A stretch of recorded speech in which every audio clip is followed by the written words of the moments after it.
Está aquí Fernando Belauzarán. Hola Fernando Belauzarán, ¿cómo estás? No escuchamos. No te escuchamos, Fernando, a ver si le puedes dar clic. Sí. Ahora sí. Sí, Hola aquí Fernando. estoy encantado de estar con ustedes, Julio, Manuel. Gracias. Gracias a Manuel, gracias a Fernando por participar en este debate con causa que obviamente tiene como objetivo principal recaudar fondos. La meta es de $3,000, vamos casi a la mitad y espero que al final del debate estemos muy, pero muy cerca de la meta y repetir que ningún solo peso, ni un centavo, ningún dólar, ningún euro pasa a La Voz de Julio. YouTube toma esa cantidad y la manda directamente. Ya les decía al principio del programa que van a ver que les llega un recibo de su donativo, se los manda YouTube y es importante que les quede claro que 100% de los donativos, de las donaciones, van a la causa de Direct Relief. Déjenme iniciar con el debate con causa preguntándoles a ambos, primero Fernando, ¿cómo ves o has visto la respuesta del gobierno federal ante Otis y cómo ves el post la tragedia, el plan de reconstrucción de Acapulco? Pero primero la respuesta previo a que aterrizara, que tocara tierra Otis, después de que tocó y lo último que ha pasado. Adelante, Fernando. Sí, bueno, la verdad es que si algo puede ver esto es que hubo evidente negligencia, por decirlo de una manera. Es cierto que fue un hecho insólito que tiene que ver con el calentamiento global, el hecho de que se haya intensificado con tremenda rapidez el huracán. Pero es verdad que sí tenía el gobierno mexicano algunas señales o tenía las alertas que pudo hacerlo. 28 horas antes de su tuit, del famoso tuit de López Obrador, ya habían avanzado una alerta temprana de huracán. Se llama el Consejo, creo que Nacional de Huracanes en Estados Unidos, ¿no? El que está en Miami, precisamente. Eso fue 28 horas antes del tuit. Pero todavía más grave, 6 horas antes del tuit, cuando ya sabía que iba a ser huracán, sacaron o alertaron al gobierno mexicano porque le prestaron de esta misma, de Estados Unidos, tienen una especie de aviones cazahuracanes, que se metió al huracán, dijo esto está gravísimo, la intensificación va a ser muy rápida, y eso fue a las 2 de la tarde, ¿no? Y el tuit de López Obrador es a las 8 de la noche. Ya los vientos estaban muy duros, pero quizás lo más lamentable de todo es que fue un tuit sin ninguna repercusión. Es el jefe del Estado mexicano, pero no tuvo ninguna repercusión pública de las instituciones. Tan es así que media hora después, el secretario de gobierno del Estado estaba inaugurando la convención minera, me parece que estaba en el Princess, estaba en la zona hotelera. Media hora después de decir, fue como si se hubiera salido a su balcón y decir, por cierto, va a haber un huracán, cuídense, ¿no? Pues no hubo ninguna, de ese tuit no se desprendió ninguna acción de gobierno. Entonces, para efectos prácticos, los acapulqueños, y no solo los de acapulqueños, porque les pegó ahí a distintos municipios, Coyuca de Benítez también, pero también otros, ahí no se les avisó, para efectos prácticos no se les avisó, y se dieron cuenta hasta que ya lo tenían encima. Sí hubo algunos esfuerzos ciudadanos para informar que venía un huracán, etcétera, aunque efectivamente no sabían quizás la magnitud que vendría, ¿no? Pero institucionalmente de acción de gobierno de los tres, en la prevención, pues prácticamente fue inocua, ¿no? Y ya muy a destiempo.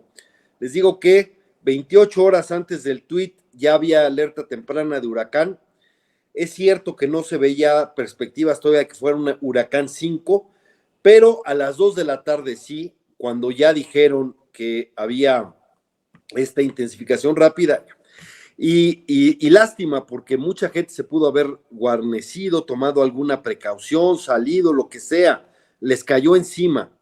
Y lo segundo es cuál fue la respuesta. La respuesta fue el pasmo, tremendo pasmo. Los que se prepararon para la emergencia fueron los criminales, que según estoy leyendo en crónicas, incluso eh, empezaron empezaron los saqueos antes de que pegara en tierra el huracán, ¿no? En algunas partes, porque como sabemos, el problema de Guerrero es que hay unos tremendos vacíos de poder, en donde el crimen organizado tiene un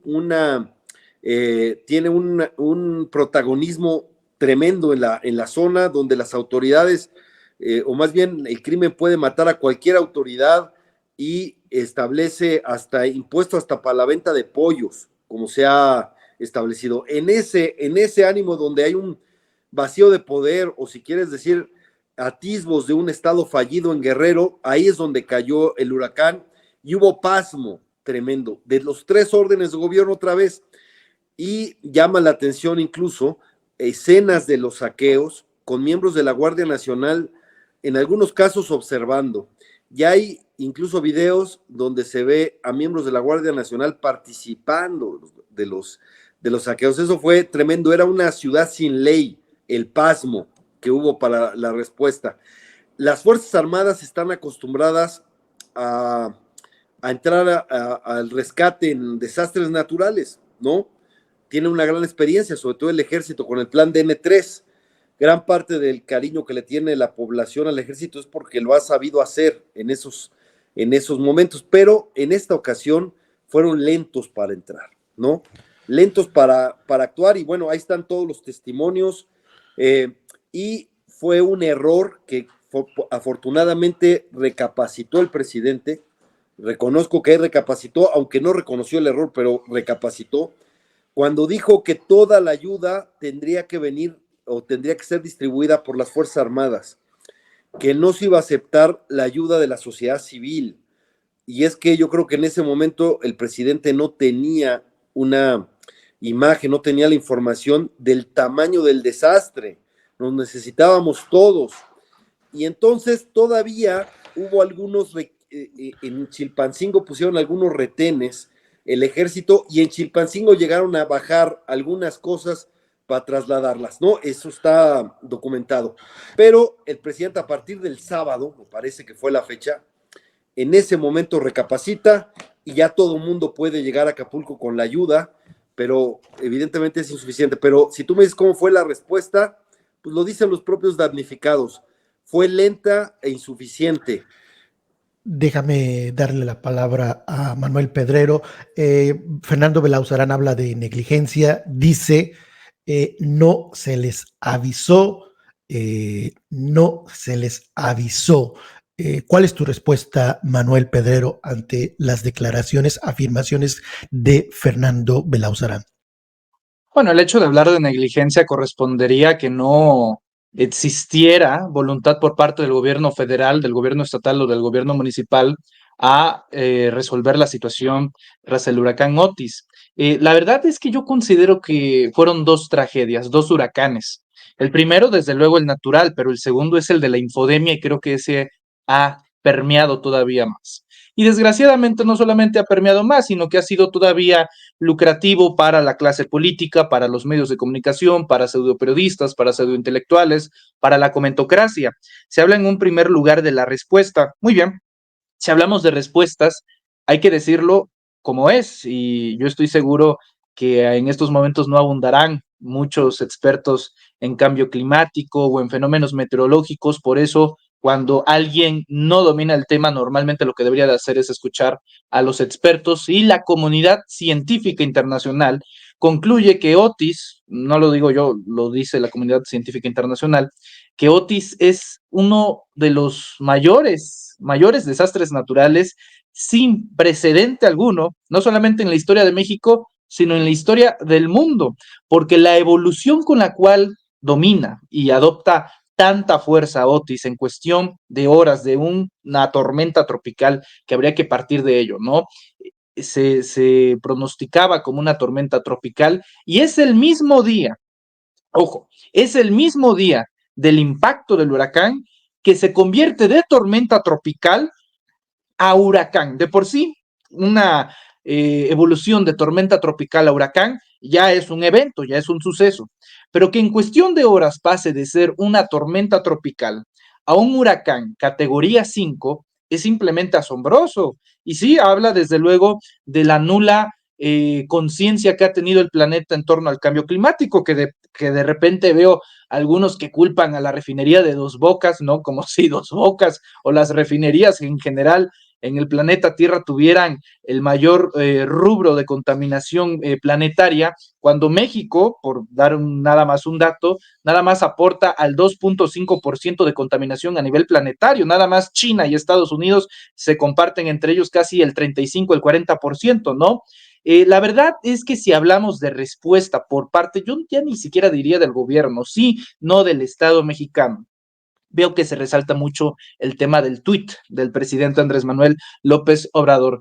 A ver, el asunto en este caso me parece meramente un asunto del estado de Guerrero y de la gobernadora Evelyn Salgado, al igual que de la alcaldesa de Acapulco. ¿Por qué? Porque si nos ponemos a hablar de cobertura de tweets y demás por parte del Estado mexicano, que desde luego debe ser una obligación, pues desde luego que tampoco va a haber mucho efecto, sépase y conózcase para la audiencia que Twitter México, nada más Twitter cuenta con 9 millones de usuarios mexicanos, tal cual, 9 millones de usuarios mexicanos, de los cuales 3, ante las estadísticas que ha presentado el equipo o el nuevo equipo de lo que era Twitter y ahora es X con Elon Musk, se calcula que aproximadamente de esos 9, 3 millones son cuentas bots o cuentas troll. Entonces, imagínense que de los 6 millones de mexicanos reales, auténticos, que navegan en Twitter, ahora X, de esos 6 millones, ¿cuántos, por ejemplo, pudieron haber estado al pendiente de lo que ocurría en Guerrero? No. ¿De cuántos de esos 6 millones eran guerrerenses? ¿Cuántos de esos 6 millones estaban en Acapulco? No, es decir, desde luego que es hasta me parece una situación de cortesía por parte de la presidencia de la República, porque sí, ¿qué haces? ¿Cómo avisas? Creo que esta situación en todo caso, de la prevención y de la comunicación masiva corresponde al gobierno de Guerrero, donde sí, ahí debe de reinar incluso la solidaridad entre los empresarios y los medios de comunicación de decir, óyeme radiodifusoras, óyeme televisoras locales, óyeme periodistas, de cualquier manera, porque también debemos de saber que Guerrero no es un estado como Nuevo León, por ejemplo, si ese evento hubiera sucedido en Nuevo León, estoy seguro que hubiera tenido más efecto un mensaje en redes sociales. ¿Por qué? Porque para empezar el 90% de la población en Nuevo León vive en el área metropolitana y casi todos cuentan con teléfonos y acceso a redes sociales. No es así en el estado de Guerrero, que es uno de los estados más pobres, ¿no?, de la República Mexicana, y que el acceso a internet es totalmente nulo. Entonces, desde luego que tienes incapacidades para comunicar y prevenir a la población de manera eficiente, ¿no? Ahora sí que yo creo que se hizo lo que se tenía que hacer y lo que se pudo hacer, ¿no?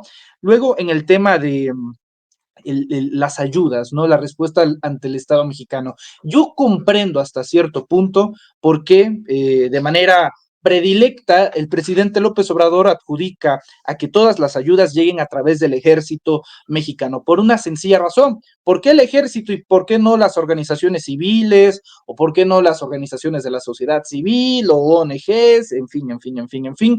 Por una sencilla razón, porque ya sabemos que cuando de repente llega ayuda internacional para ser gestionada por elementos políticos o del Estado mexicano, normalmente suelen sacar raja política. Vayámonos al ejemplo de 2017, ¿no? Con el terremoto de la Ciudad de México, el gobernador de Morelos, por cierto, mi paisano, y qué vergüenza, Graco Ramírez, ¿no? Gobernador de Morelos en ese instante, recibe ayuda internacional directamente al gobierno del estado de Morelos, y al muy listo, al muy nada tonto el muchacho, decide tomar esa ayuda y ponerle en las bolsas de despensas de víveres, de artículos no perecederos, Graco Ramírez, es decir, promover su imagen como si él fuese el salvador, el dadivoso, el hombre humanista, el Mahatma Gandhi morelense, para decirle a todo el pueblo de Morelos, ve, aquí está la ayuda por parte del gobierno federal, cuando realmente no correspondía a Graco Ramírez, ¿no? Incluso constituyendo en diversos delitos electorales. Entonces yo en base a eso, yo sí entiendo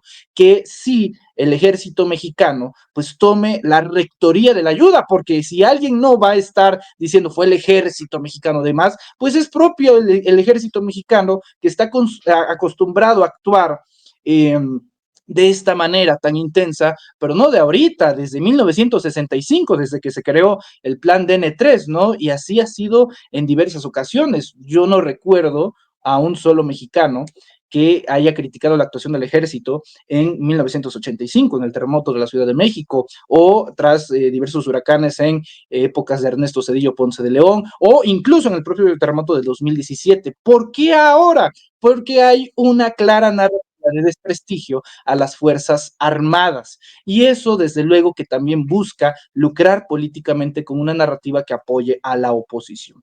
Tanto es así que el día de hoy, afuera de Palacio Nacional, hay 3, 4 personas que definitivamente no están manipuladas, no están sesgadas, no están influenciadas por intereses populares ni políticos, que llevan su letrero de somos de Guerrero y se los vamos a cobrar en el 2024, viva Xochitl. O sea, si eso no es politizar el asunto, obviamente para jalar agua a la canoa de cada quien, pues me queda perfectamente claro que sí, desde luego ha pegado bastante en la infodemia. Decías, Fernando, que había retenes militares, eso es totalmente falso. Te puedo decir que yo estuve personalmente 72 horas en el estado de Guerrero una vez ocurrida la tragedia, dimos vueltas de ida y regreso en el Maxi Túnel, que es la última frontera para llegar a Acapulco, y las 4 casetas previo a llegar a Acapulco, todas están con las plumillas abiertas. Hay presencia, sí, de la Guardia Nacional, pero eso ha sido de toda la vida. Desde luego que elementos, antes la Policía Federal era la que estaba en las casetas, desde a veces en ciertas zonas el ejército mexicano, ahora naturalmente será la Guardia Nacional, pero que alguien te pare y te diga, ¿a dónde vas? ¿Traes ayuda? ¿Te voy a quitar tu ayuda? Claro que no, eso jamás sucedió. Y te lo digo yo que fui testigo que pasamos 3, 4 veces de ida y vuelta al Maxi Túnel y nosotros llevábamos nuestros propios víveres, ¿no? Nuestras propias despensas para repartirlos. Y ojo, nosotros no la dimos a una organización civil ni a una ONG, es más, ni siquiera se las dimos al ejército, ni a una institución del gobierno, ni a la Secretaría del Bienestar, ni absolutamente a nadie. Nosotros fuimos al lugar de los hechos y visitamos colonias populares para repartir personalmente esas despensas y esos víveres.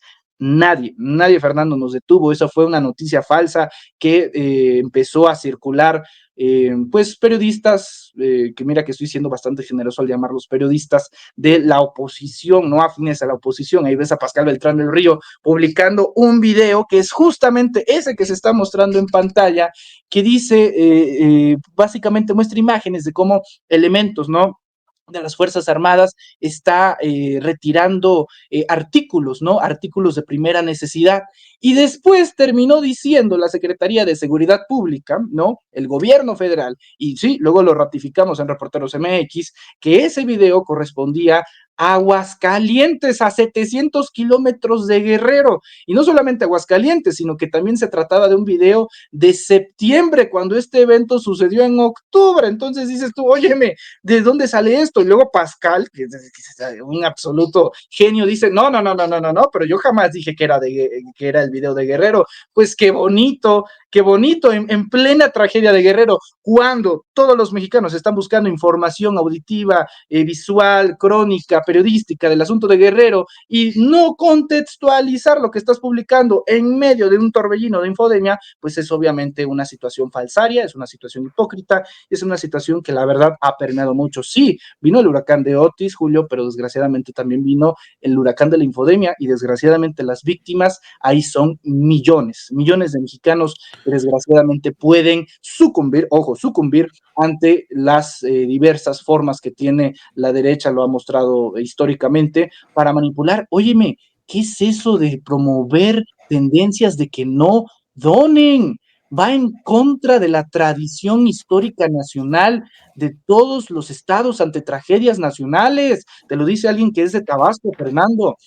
Nos inundamos de repente cada cierto de tiempo. Tabasco es una planicie, ¿no? Geográficamente. Ya diversas teorías también de que se dicen que se inunda la refinería. No, Tabasco es una planicie. O sea, una cosa es una inundación y otra cosa es un encharcamiento. Pero cuando hay una inundación que se puede derivar debido a las fuertes lluvias o al digamos, el drenaje o la sobrecarga de la presa Peñitas, desgraciadamente pasan ese tipo de cosas. ¿Y saben quién sale a ayudar? Los otros estados, porque yo creo que México sí se ha convertido en ese plano de hermandad en una república, que ahora la oposición o líderes de oposición o comentócratas de oposición digan no donen, simplemente se me hace nefasto, se me hace deleznable y pone en duda una acción que es tan altruista como la de donar.